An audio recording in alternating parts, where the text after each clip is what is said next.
Hello everyone. तो आज के इस वीडियो में हम डिस्कस करने जा रहे हैं derivation of formula of refractive index of prism के मटेरियल का जो रिफ्रैक्टिव इंडेक्स है उसका फार्मूला। तो हमारा पहले फार्मूला देख लेते क्या है। n equal sine a plus del M upon 2 upon sine a upon 2, ये फार्मूला में डिराइव करना है। ये है पूरा प्रिज्म है, अंदर रिफ्रैक्शन हो रखा है। d से पॉइंट जाता है f पर लाइट, फिर f से g पर रिफ्रैक्शन होता है, फिर g से e जो है वो रिफ्रैक्शन होता है, यानी ये रिफ्रैक्शन फिर ये रिफ्रैक्शन। और L मतलब S पॉइंट है FGS ट्रायंगल का, और ये इसका L पॉइंट है नॉर्मल का, यानी S और L नॉर्मल का है, SM नॉर्मल का है, G और E R2 का है रिफ्रैक्शन का, और A है इसका मतलब एक पॉइंट दे रखे हैं हम ट्रायंगल का, और T है पॉइंट T पॉइंट है रिफ्रैक्शन इंसिडेंट रे 1 का, और ये है इंसिडेंट रे 2 का, रिफ्रैक्शन रे 2 का। मतलब कुल मिला के पॉइंट्स दिए हुए हैं। तो देख लेते हैं कैसे करेंगे हम। पहला तो ये जो DFL, ये जो पूरा एंगल है DLF, ये एंगल है साइन एंगल, मतलब एंगल आई इंसिडेंस एंगल। तो लिख लेते हैं एंगल DF और L, angle DFL equal angle I, angle of incidence. और उसके बाद एंगल GF और S, एंगल R1 है, यानी यहाँ पर GFS एंगल R1 है, एंगल GFS एंगल R1, क्योंकि दो रिफ्रैक्शन है तो एक R1 एक R2 मान है, ये एंगल R1 है। क्लियर। अब यहाँ पर ये जो एंगल आई है वो इसके वर्टिकली अपोजिट है, यानी यहाँ पर लिख दें इसमें कि angle DFL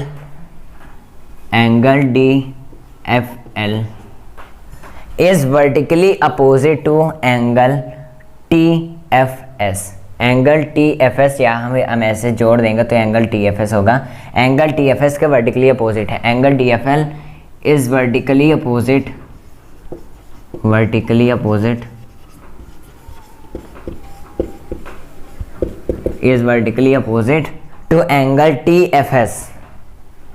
to angle TFS, दिख रहा है, क्योंकि ये एंगल एक दूसरे वर्टिकली अपोजिट है। ये वाला एंगल ये यहाँ से बड़ा वाला, और ये इसके वर्टिकली अपोजिट है, दिख रहा है।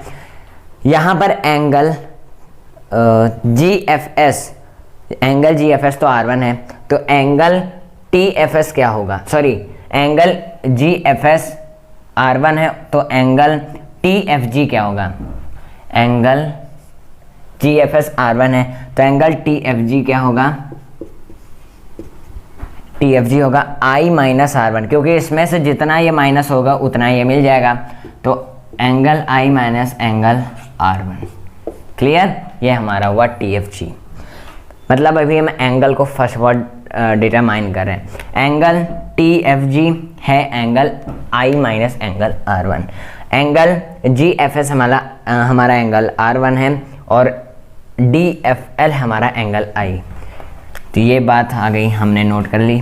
उसके बाद अब दूसरा, यानी ये पहला पूरा एंगल का डिटरमाइनिंग थी हमारी। उसके बाद दूसरा हमारा एंगल MGE या फिर EGM, angle MGE equal angle E, emergent angle ये हमारा। और यहाँ पर angle FGS angle R2, angle FGS angle R2। तो ये एंगल E वर्टिकली अपोजिट है एंगल TGS के, यानी एंगल TGS के MGE वर्टिकली अपोजिट है। क्या हमें मिला कि angle MGE is vertically opposite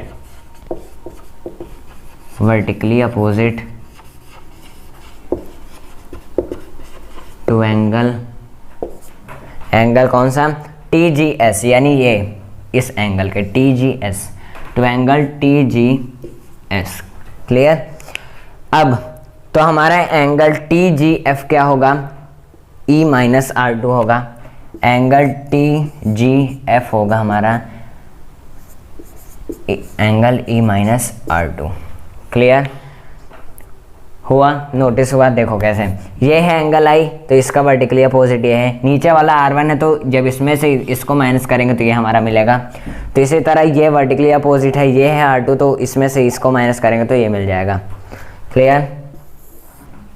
अब हम यहाँ पर एक और चीज़ देख लेते हैं, एंगल जो ये एंगल डी है वो है हमारा डेल एम, इसे लिख लेते हैं यहाँ पर, एंगल डी हमारा डेल एम। अब यहाँ पर अब सॉल्व करते हैं कैसे, मतलब अब सारी चीज़ें हमारी हो गई। अब हम लगाएंगे स्नेल्स लॉ। स्नेल्स लॉ यानी n equal sine I upon sine R, sine I upon sine R. Snell's law का use sine I upon sine R. ये है जब रेज ऐसे जा रही तो रेज ये साइन आई है, फिर रिफ्रैक्शन हो रहा तो साइन आर है, फिर यहाँ पे इंसिडेंट रेज मान लीजिए जा रही हैं, मान लीजिए, मतलब यहाँ पर sine I upon sine R हमें मिला। इफ रेज आर अपोजिट यानी ये रेज ऐसे न जा करके ऐसे हुआ तो ये साइन ई जो है वो साइन आर टू के प्रोपोर्शन रेशियो में होगा, यानी साइन ई अपॉन साइन आर वन यहाँ पर होगा, साइन आर टू होगा। यानी if rays are from left to right तब sine I upon sine R one होगा। हम मान लेते हैं if rays are right to left तो साइन ई अपॉन साइन आर टू होगा, यानी हम ऐसे जा रहे हैं तो sine I upon sine R one है, ये जाएगा तो साइन ई अपॉन साइन आर टू हो जाएगा। होप आप समझे होंगे। यानी कि फिर से साइन ई है तो अपॉन में साइन आर टू है, यानी इफ रेज अगर ऐसे जा रही हैं, क्लियर, तो ये इसका रेशियो होगा रिफ्रैक्टिव इंडेक्स या फिर रिफ्रैक्शन का। If rays are from left to right तो इसका ये मतलब sine I upon sine R one होता है, तो मतलब अगर इस refractive index from left right to left हम मान लेते हैं तो साइन ई अपॉन साइन आर टू हो जाएगा। क्लियर? अब यहाँ पर angle I equal angle E हमें मिलता है यहाँ से, क्लियर, और एंड R1 इक्वल R2 मिलता है यहाँ से। क्लियर? अब इसे हम टोटल पूरा मान लें R। क्लियर? मतलब हम इसे पूरा का पूरा R मान लेते हैं, R1 इक्वल R2 को हम पूरा का पूरा R मान लेते हैं। If they are equal then equal to R। तो अब यहाँ पर ये चीज़ हुआ। अब हमें कौन सा, अब यहाँ पर जो इस ट्रायंगल को देखो TFG, इसे सभी रेस करो, एंगल TFG, ये F है, ये T है, ये G है। एंगल TFG को देखो, एंगल जो TFG है उसमें एक जो आउटर एंगल है वो डेल एम है। हम क्या जानते हैं कि जो आउटर एंगल होता है, outer angle is equal to the sum of given internal angle. जानते हो, मतलब outer angle of triangle, outer angle of triangle is sum of internal angle, sum of internal angle. Clear? ये हमारा होता है। F क्या है हमारा? F हमारा है क्या है? F angle TFG, angle TFG sine I minus, मतलब जो डेल एम है वो इक्वल होगा हमारा किसके? F के एंगल का, angle I minus R1, angle I minus angle R1। Clear? और उसके बाद प्लस में होगा क्योंकि सम है। उसके बाद साइन, ये क्या है? G वाला, TGF E minus R2, angle E minus R2। Clear? अब देखो यहाँ पर हम इसे इक्वेशन 1 मान लेते हैं पूरा, ये इक्वेशन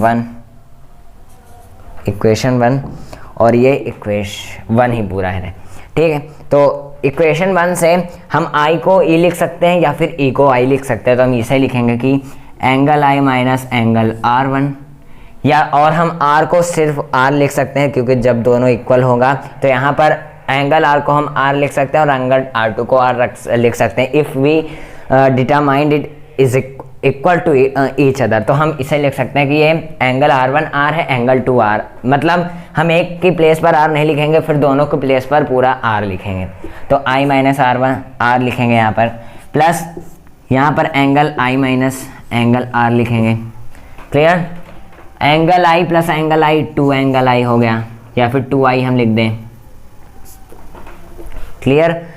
यहाँ यानी जब हमें फॉर्मूला को यहाँ पर कोई एंगल का साइन नहीं है तो इसलिए हम एंगल का यूज़ नहीं कर रहे हैं, कर सकते हैं बट आगे आंसर लाने में दिक्कत हो सकती है, तो 2R लिख सकते हैं यहाँ पर। तो डेल एम इक्वल हो गया हमारा 2I माइनस 2R, ये हो गया हमारा इक्वेशन सेकंड। क्लियर? होप आपको यहाँ तक समझ में आया होगा। Please pause the video to note it down. यहाँ पर दूसरा इक्वेशन हमें मिला del m equal 2I minus 2R। यहाँ पर हम इसी से पूरा मतलब इसमें ही I और R की वैल्यू रखेंगे तो हमारा ये मिलेगा। क्लियर? देखते हैं, हम देखेंगे आसानी से सारी चीज़ें। तो यहाँ पर ट्रायंगल देख लेते हैं AFSG, ये ट्रायंगल देखेंगे AFSG triangle, AFSG in triangle AFSG। Clear? ये हमारे ट्रायंगल मिल रहा दिख रहा, तो F इक्वल G है 90 degree, angle F equal angle G है हमारा 90 degree, and their sum will be 180 degree, आपको भी पता है, यानी एंगल FG का सम 180 डिग्री है, तो एंगल A और S का जो सम है वो 180 डिग्री होगा। क्लियर? अब हम मान लेते हैं let angle S equal X, यानी एंगल यहाँ पर देखो F जो एंगल है वो इतना है, तो ये दोनों 90 डिग्री हैं। कैसे? जब हम ऐसे बनाएंगे, ऐसे बनाएंगे, ऐसे बनाएंगे और ऐसे बनाएंगे, तो ये 90 डिग्री है, मतलब ये भी 90 डिग्री, ट्रायंगल में तो 90 डिग्री होता है ना, ये 90, ये 90, ये 90, ये 90। क्लियर? तो उसी तरह एंगल F और G हमारा 90 डिग्री है, और S को हमने X मान लिया, तो हम लिख सकते हैं एंगल A, इसका 180 डिग्री सम है, तो हम angle A plus angle X हमें नहीं पता तो हम उसे देखेंगे, angle A plus angle X equal 180, इसका भी सम होगा 180 डिग्री। जब दो एंगल का 180 है तो अगले दो एंगल का 180 डिग्री होगा सम, तो हमने angle A plus angle X equal 180 degree लिख लिया। एंगल S को X लिखते हैं, angle A plus X equal 180 degree. Clear? Angle में देखेंगे एंगल FGS में ट्रायंगल, ये हमारा मिला इक्वेशन थर्ड मान लेते हैं। क्लियर? अब ट्रायंगल FGS में, इन ट्रायंगल FGS, क्लियर, इसका सम है 180 डिग्री, तो यहाँ पर एंगल F यानी angle R1 plus R2, angle नहीं लगाएंगे, लगा सकते हैं, आपको पता है, R1 plus R2 plus X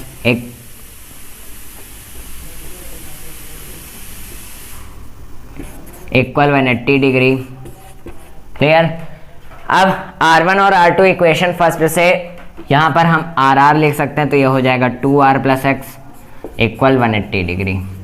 अब यहाँ पर 180 सेम है, ये फोर्थ इक्वेशन मान लेते हैं, 180 सेम है, तो यहाँ पर हम डिफ्रेंसिएशन कर सकते हैं, यहाँ पे इक्वल में हम लिख सकते हैं, तो यहाँ पर X से X कैंसिल आउट हो जाएगा और 180 से 180 कैंसिल आउट हो जाएगा, तो एंगल A इक्वल हमारा 2R हो जाएगा। क्लियर? या फिर A इक्वल 2R हो जाएगा। अब यहाँ पर जो R है उसे हम A/2 कह सकते हैं। क्लियर? अब यहाँ पर हम देखेंगे in putting R is equal A/2 in equation second, in equation second, तो हमारा हो जाएगा del m equal 2I minus 2A/2, और 2 से 2 कैंसिल हो जाएगा, तो हमारा मिलेगा del m equal 2I minus A, या फिर हम लिख सकते हैं माइनस से इधर आएगा तो 2I equal A plus del m या फिर डेल एम प्लस A, तो हम A प्लस डेल एम लिखेंगे, और I हो जाएगा हमारा A प्लस डेल एम/2, I equal A plus del एम/2, ये हमें मिल चुका। अब r इक्वल a अपॉन 2 है तो हम स्नेल्स लॉ लगाएंगे। स्नेल्स लॉ लगाएंगे तो हो जाएगा sine i upon sine r। i के प्लेस पर पुट करेंगे a plus del M upon 2, a plus del M upon 2, और r के प्लेस पर हम पुट करेंगे a upon 2, sine a upon 2, sine a upon 2। Hence proved, ये हमें मिल चुका। Clear, hope you understood. यानी हमारा प्रिज्म का रिफ्रैक्टिव इंडेक्स का फॉर्मूला मिल चुका। कैसे किया अभी तक वो आपने नोट कर लिया होगा। तो हमें यहाँ तक मिला था, उसके बाद हमने ट्रायंगल लिया AFSG, उसमें दो एंगल 90 डिग्री हमने मान लिए F और G को, और A प्लस S को हमने X मान लिया। तो A plus X equal 180 degree और angle A plus X equal 180 degree मान लिया। R1 plus R2 plus X equal 180 degree होता है एंगल FGS में तीनों एंगल 180 डिग्री होता है। तो R1 ये R2 प्लस एक्स, तो R1 R2 का हमने R पुट किया जिससे हो गया 2R plus X equal 180 degree, फिर A इक्वल 2R, फिर R इक्वल A अपॉन 2 हो गया इससे। तो पुट किया इसमें इक्वेशन सेकंड में, तो यहाँ पर हमें इस तरह से मिल चुका है ये sine A plus del M upon 2 upon sine A upon 2। Hope आपको समझ में आया होगा। Everything you will get clear. Derivation you will नहीं, you get clear, you got clear. तो अभी तक मिलते हैं हम अगली वीडियो में पॉलिनोमियल के चैप्टर के साथ में। फिजिक्स का chapter number 2 completed. So thanks for watching, keep supporting, keep learning. मिलते हैं अगली वीडियो में।